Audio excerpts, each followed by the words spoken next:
அஸ்ஸலாமு அலைக்கும் வரஹமத்துல்லாஹி வபரகாத்துஹு. எல்லா புகழும் அல்லாஹ் ஒருவனுக்கே. அன்பான சகோதர சகோதரிகளே, இந்த உலகத்தில் பணம், பதவி, புகழ், குடும்பம், நண்பர்கள் என்று எத்தனையோ விஷயங்களை பற்றி நம்ம தினமும் யோசிக்கக்கூடியவர்களாக இருக்கோம்.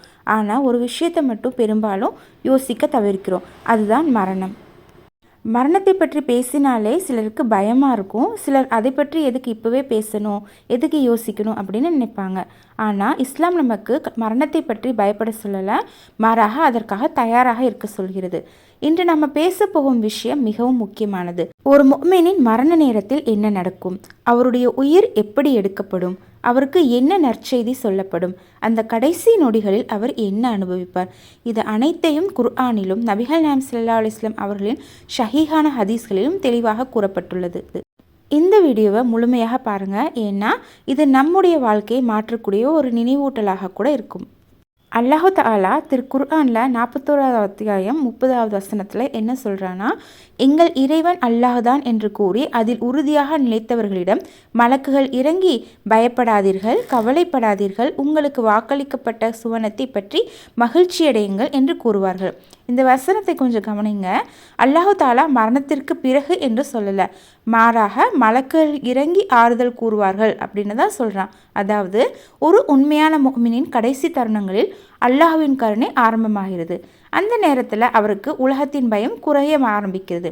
இனி என்ன ஆகுமோ அப்படிங்கிற பதற்றம் அகல ஆரம்பிக்கும்.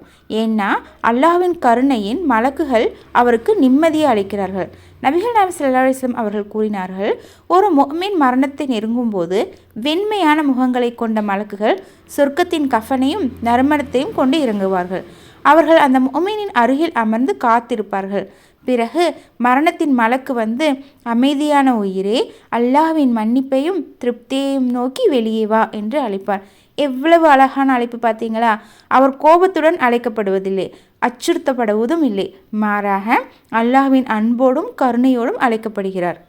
பிறகு நபிகள் நாயகம் ஸல்லல்லாஹு அலைஹி வஸல்லம் அவர்கள் கூறுகிறார்கள், அந்த உயிர் தண்ணீர் நிரம்பிய பாத்திரத்திலிருந்து ஒரு துளி நீர் வழிந்து வருவது போல மிக எளிதாக வெளியேறும். இதை நம்ம சிந்திக்க வேண்டாமா? நம்முடைய வாழ்க்கையில் எத்தனை கஷ்டங்கள் வந்தாலும் அல்லாஹ் தஆலாவை நம்பி பொறுமையாக வாழ்ந்த ஒரு முஃமினுக்கு மரணம் மிகப்பெரிய வேதனையாக இருக்காது. அல்லாஹ் அவனுக்கு இலகுவாக்குவான். உயிர் வெளியேறிய பிறகு அந்த உயிரை மலக்குகள் மிகவும் மரியாதையுடன் எடுத்துச் செல்வார்கள். அதை அழகான கஃனில் சுற்றுவார்கள். சொர்க்கத்துடைய நறுமணம் அதிலிருந்து வீசும். பிறகு வானத்தை நோக்கி எடுத்துச் செல்லப்படும். ஒவ்வொரு வானத்தின் மலக்குகளும் இதை பார்த்து என்ன சொல்லுவாங்கன்னா, இந்த நல்ல ஆன்மா யார் அப்படின்னு கேட்பாங்களாமா.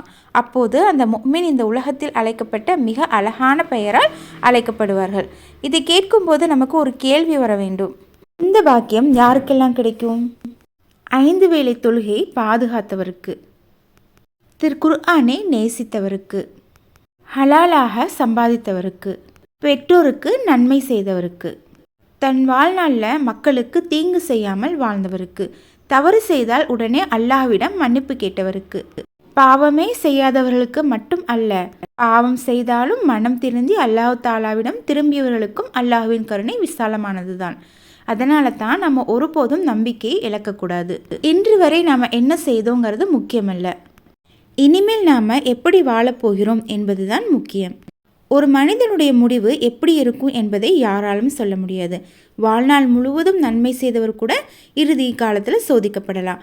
அதே போல தான் பல பாவங்களில் இருந்த ஒருவர் கூட இறுதியில் உண்மையான தௌபா செய்து நல்ல முடிவை கூட பெறலாம். அதனால் அவர் எப்படி இருந்தார் என்பதல்ல, நான் எப்படி இறக்கப் போகிறேன் என்பதுதான்.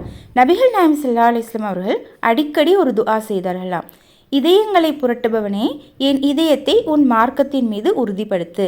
இந்த துஆவை நாமும் அதிகமாக ஓத வேண்டும்.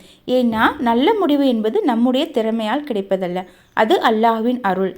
அதற்காக நம்ம தினமும் முயற்சி செய்ய வேண்டும். இந்த தொழுகை தான் என் வாழ்க்கையின் கடைசி தொழுகை என்று நினைத்து ஒவ்வொரு நேர தொழுகையும் நம்ம தொழக்கூடியவர்களாக இருக்கணும். நம்மள பலருக்கு ஒரு பழக்கம் இருக்கும், ஒரு தொழுகையில் கவனம் குறைந்து விட்டாலோ அவசரமாக தொழுதுட்டாலோ பரவாயில்ல, அடுத்த நேர தொழுகையிலிருந்து பார்த்துக்கலாம் அப்படின்னு நினைத்துடுவோம். அல்லது ஒரு நேர தொழுகை தவறவிட்டால் அடுத்த வக்திலிருந்து சரியாக தொழுதுக்கலாம் என்று நம்மளை நாமே சமாதானப்படுத்தி கொள்வோம். ஆனால் உண்மையில் நமக்கு அடுத்த தொழுகை அடையும் வாய்ப்பு கிடைக்குமா என்பது யாருக்கும் தெரியாது. அடுத்த நொடி என்ன நடக்கும் என்பதையே நம்மால் அறிய முடியாது. அதனால தான் ஒவ்வொரு தொழுகையும் இது என் வாழ்க்கையின் கடைசி தொழுகையாக இருந்தால் நான் எப்படி தொழுவேன் என்று மனதில் நினைத்து கொண்டு தொழ வேண்டும். அப்படி நினைத்து தொழும்போது நம்மக்கிட்ட அவசரம் இருக்காது, நம்முடைய மனமும் அலைப்பாயாது, அல்லாஹ்வின் முன் இருக்கிறோம் என்ற உணர்வும் இருக்கும். ருக்குவும் சுஜூதும் ஒவ்வொரு துஆவும் அதிக கவனத்துடனும் பணிவுடனும் இருக்கும். அதனால நம்முடைய ஒவ்வொரு தொழுகையும் கடைசி தொழுகையாக நினைத்து தொழக்கூடியவர்களாக நம்ம இருக்கணும். அதே போல் ஒவ்வொரு ரமலானையும் கடைசி ரமலான் என்று நினைத்து பயன்படுத்த வேண்டும். ஒவ்வொரு நாளையும் அல்லாஹ்வின் திருப்திக்காக நம்ம வாழ வேண்டும். நம்முடைய வீடுகளில் திருக்குர்ஆன் ஓதும் சத்தம் இருக்கட்டும், நம்முடைய நாவுகளில் திக்ர் இருக்கட்டும், நம்முடைய இதயங்களில் அல்லாஹ்வின் பயமும் அன்பும் இருக்கட்டும். அப்படிப்பட்ட வாழ்க்கை வாழ்ந்தவருக்கு மரணம் முடிவல்ல, அது அல்லாஹ்வை சந்திக்கும் அழகான பயணத்தின் தொடக்கம். இறுதியாக ஒரு விஷயத்தை சொல்லிக்கிறேன். இந்த உலகத்தில் நம்ம எவ்வளவு நாட்கள் வாழ்ந்தோம் என்பது அல்லாஹ்விடம் முக்கியமல்ல, எப்படி வாழ்ந்தோம் என்பது தான் முக்கியம். நம்ம விட்டு செல்லும் சொத்துக்கள் நம்முடன் வராது. நம்முடைய வீடும் வாகனமும் பணமும் பதவியும் நம்முடன் வராது. நம்முடன் வருவது 2 விஷயங்கள் மட்டுமே, ஈமான் மற்றும் நாம் செய்த நற்செயல்கள். அல்லாஹு தஆலா நமக்கும் நம் சந்ததிகள் அனைவருக்கும் ஈமானுடன் வாழும் பாக்கியத்தையும் ஈமானுடன் மரணிக்கும் பாக்கியத்தையும் மரண நேரத்தில் கருணையின் மலக்குகள் நற்செய்தி சொல்லும் அந்த மகத்தான அருளையும் வழங்குவானாக. ஆமீன் ஆமீன் யா ரப்பில் ஆலமீன். இந்த பதிவு உங்களுக்கு பயனுள்ளதாக இருந்தால் உங்கள் குடும்பத்தினருடனும் நண்பர்களுடனும் பகிருங்கள். இது அவர்களுக்கு ஒரு நல்ல நினைவூட்டலாக இருக்கலாம். அடுத்த பயனுள்ள இஸ்லாமிய பதிவில் மீண்டும் சந்திப்போம். அஸ்ஸலாமு அலைக்கும் வரஹ்மத்துல்லாஹி வபரகாத்துஹு.